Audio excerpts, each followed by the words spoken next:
O século XIX foi um solo fértil para a popularização de drogas como a maconha e a cocaína.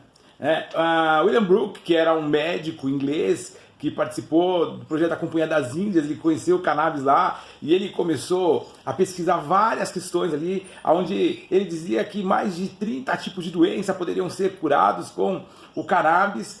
Estudou por vários anos e não conseguiu chegar a conclusão nenhuma. Ele acabou deixando a medicina e entrando para a eletricidade, de William Brooke, mas deixou aí um monte de ingleses e indianos viciados na cocaína, porque ele fazia muita apologia da cocaína com uso recreativo, para relaxar, para acalmar, tirar a depressão.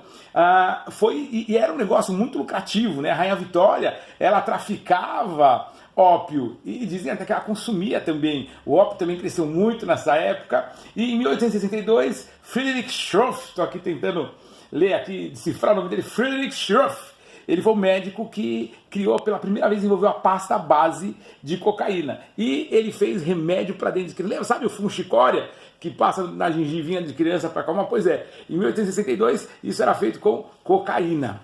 O Freud, depois, quando ele conhece a cocaína, ele se torna um grande pesquisador e ele achava que poderia... ele ainda não tinha criado a psicanálise, ele trabalhava como um pesquisador na área de psiquiatria, ele achava que a cocaína seria muito importante, né, no tratamento de problemas, transtornos mentais. Hoje a gente vê que a cocaína ela potencializa vários transtornos mentais, como bipolar, esquizofrenia, entre outros. O Freud ele só parou quando um amigo dele morreu vítima de uso abusivo de cocaína. Mas mesmo assim, ele ainda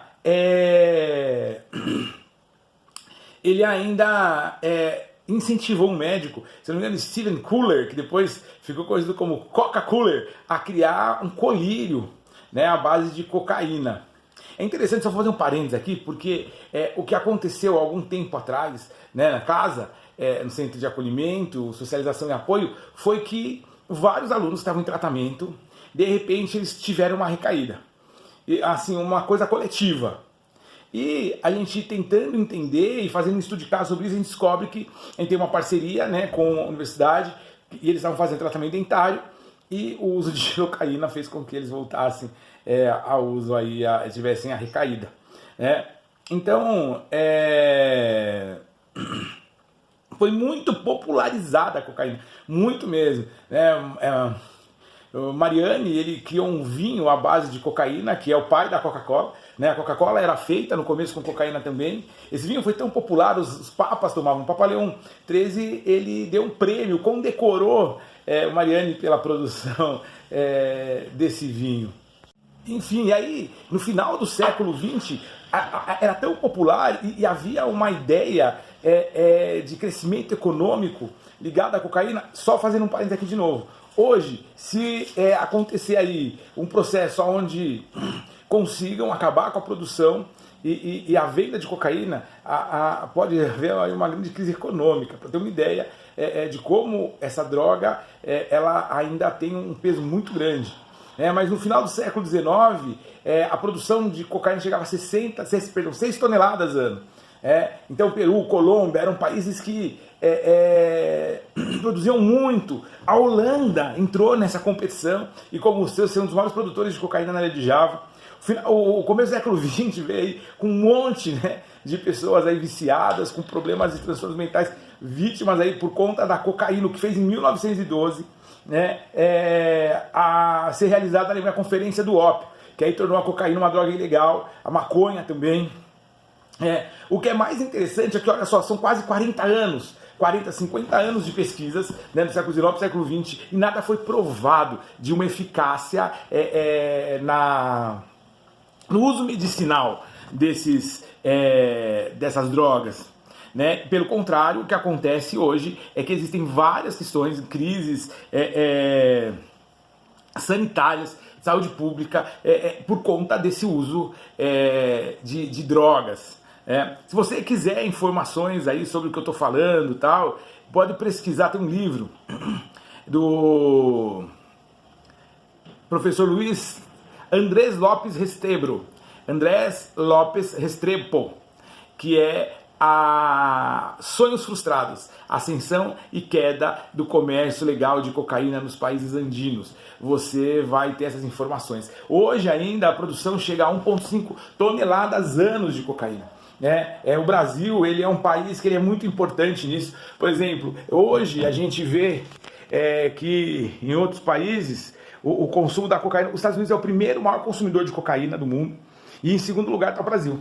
Na verdade, se a gente somar a Europa toda, a Europa ainda é maior que o Brasil, mas se a gente for país a país, o Brasil é o segundo maior consumidor. O Brasil também é o grande intermediário do tráfico, né? Então passa pelo Brasil, do Brasil para a África, da África para a Europa, enfim.